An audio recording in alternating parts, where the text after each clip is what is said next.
قادیانیوں کی ایک بہت پرانی کوشش یہ بھی ہے کہ وہ یہ کوشش کرتے ہیں ساری دنیا میں کہ انہیں احمدیہ مسلم جماعت کے نام سے یاد کیا جائے،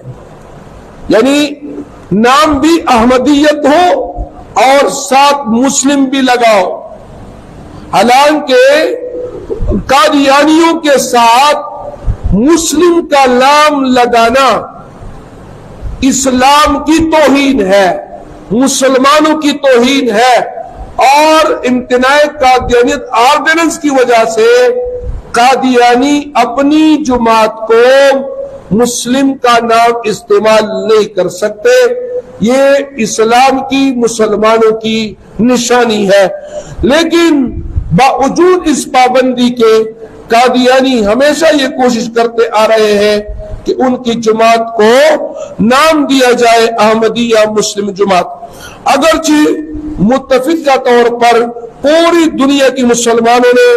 اور دنیا کے اسلامی یا غیر اسلامی سیکولر چھوٹی بڑی عدالتوں نے بھی ان کے دعوی اسلام کو مسترد کر دیا ہے، یعنی چاہے اسلامی عدالت ہو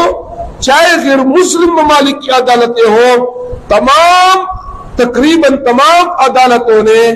قادیانیوں کو غیر مسلم قرار دیا ہے، اور یہ لکھا ہے کہ قادیانی جماعت کا مسلمانوں سے اور اسلام سے کوئی تعلق نہیں، لیکن دنیا کی تمام اقوام انہیں احمدی مسلمان سے یاد کرتے ہیں، یعنی وہ دنیا جو لبرل دنیا ہے، وہ لوگ جو غیر مسلم ہے اس کو نعوذ باللہ وہ نام دیتے ہیں احمدی مسلمان، حالانکہ احمدی مسلمان کا نام دینا یہ مسلمانوں کی توہین ہے۔ ان کی عبادت گاہ کو مرزاڑا کے لیے مسجد کا لفظ استعمال کیا جائے، یعنی قادیانی یہ کوشش کرتے ہیں کہ ہمارے جو عبادت گاہ ہے اس کو مرزاڑا نہ کہا جائے بلکہ مسجد کہا جائے، حالانکہ قادیانیوں کی عبادت گاہ کو مسجد کہنا یہ شاعر اسلام کی توہین ہے، اور امتناع قادیانیت آرڈیننس میں قادیانیوں کو اس سے منع کر دیا گیا تھا کہ وہ اپنی عبادت گاہ کو مسجد نہیں کہیں گے، اس لیے کہ مسلمانوں کی عبادت گاہ وہ مسجد ہوتا ہے، لہذا قادیانیوں کا مسجد کا نام استعمال کرنا منع ہے، لہذا اس کو نام دو گے مرزاڑا۔ ان کے ہر زندیقانہ اور غیر اسلامی عمل پر اسلامی اصطلاحات استعمال کیا جائیں، یہ قادیانی کوشش کرتے ہیں کہ ہمارے کفری عقائد کو نعوذ باللہ اسلامی عقائد کا نام دیا جائے، اور اس میں پڑوسی ممالک کے بعض نیوز ایجنسیاں بھی اسی کو جمہوریت کے نام پر اپنا اوڑھنا بچھونا بنائی ہوئی ہے، اور دیگر ممالک کو اس طرح خبر سپلائی کرتی ہے کہ گویا وہ مسلمانوں کی ہمدرد ہے یا مطلق غیر جانبدار خبر رساں ایجنسی ہے، حالانکہ صورتحال بالکل اس کے برعکس اور مختلف ہے۔ ان ایجنسیوں کے قیام کے پیچھے قادیانی لابی کا ہاتھ ہے، اور قادیانی اس میں کے پیچھے کام کر رہے ہیں، اور ان کی جو ان کے اپنے مفاد میں گاہے بگاہے استعمال کرتے ہیں۔ پھر یہ کہ یہ ایجنسیاں قادیانیت کا نواز ہے، قادیانیت زدہ ہے، جو ان کے مفاد میں استعمال ہونے کو جمہوریت کا اعلیٰ معیار سمجھتے ہیں، یعنی قادیانی ہمیشہ یہ کوشش کرتے ہیں کہ ہمیں مسلمان سمجھو، نعوذ باللہ وہ مسلمان نہیں ہو سکتے، مسلمان عدالتوں نے تو اس کو غیر مسلم قرار دے دیا، بلکہ جتنی بھی غیر مسلم عدالتیں ہیں انہوں نے بھی قادیانیوں کو غیر مسلم قرار دیا ہے۔ نمبر 2، قادیانی ہمیشہ یہ کوشش کرتے ہیں کہ ہمارے اس کفری عقائد کو اسلامی عقائد کا نام دیا جائے،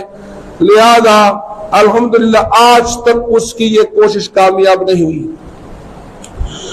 اسی طرح وہ کہتے ہیں کہ ہماری عبادت گاہ جو ہے اس کو مرداڑا نہ کہا جائے، مسجد کہا جائے، حالانکہ مسلمانوں کی اس قانون امتناعی کرنے آرڈیننس کی وجہ سے کوئی قادیانی اپنی عبادت گاہ کو مسجد نہیں کہا جا سکتا، اس کو مرداڑا ہی کہے گا۔ لہذا یہ طریقہ واردات ہے قادیانیوں کا مسلمانوں پر اور اسلام پر۔ قادیانیوں کی دعوت اور سازشوں کا میدان دینی مدارس کے طلباء اور مساجد کے نمائندے نہیں ہوتے، یعنی قادیانی کبھی بھی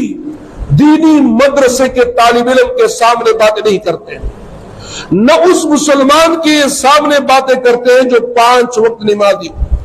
اس لیے کہ انہیں معلوم ہے کہ جس شخص کا تعلق دینی مدرسہ،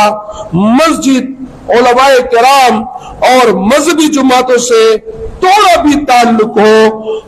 وہ ان کے دجل و فریب کا شکار نہیں ہو سکتا، اس لیے کہ مسجد والا، مدرسے والا، مذہبی جماعت والا قادیانیوں کو پہچانتی بھی ہے اور اس کے دھوکے اور فریب کو بھی پہچانتے ہیں، لہذا قادیانی ان لوگوں سے دور رہتے ہیں۔ ہاں، جو شخص دین سے لا علم ہو، دینی معلومات اس کے پاس نہیں، وہ مسجد نہیں جاتا، ان کا تعلق مذہبی جماعتوں سے نہیں ہوتا اور ان کا تعلق مدارس سے نہیں ہوتا، دینی مدرسے کے طلباء کرام کے ساتھ نہیں ہوتا، تو جس قدر وہ دور ہوگا دین اسلام سے، ایسے مسلمان اس کی فریب اور دھوکے کا جلدی شکار ہو جاتے ہیں۔ اس لیے قادیانیوں کی محنت کا میدان مسجد و مدرسہ نہیں ہوتا، بلکہ اس کے محنت کا اور میدان جو ہے یہ وہ لوگ ہیں جو دین کی معلومات سے بے خبر ہیں اور دینی معلومات نہیں رکھتے، جبکہ ہماری محنت کا میدان زیادہ تر ہمارا اپنا ماحول ہے۔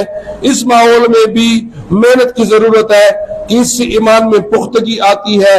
اور بیداری قائم رہتی ہے، لیکن ہماری محنت کا اصل میدان دین سے لا تعلق افراد و طبقات ہے جن کی طرف ہماری توجہ بہت کم ہے،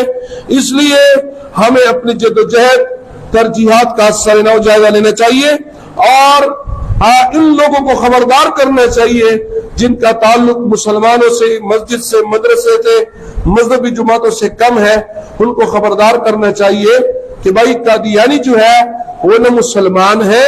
نہ ان کا اسلام سے کوئی تعلق ہے، نہ ان کا عقیدہ اسلام کا عقیدہ ہے، لہذا قادیانی جو ہے وہ کافر ہے، زندیق ہے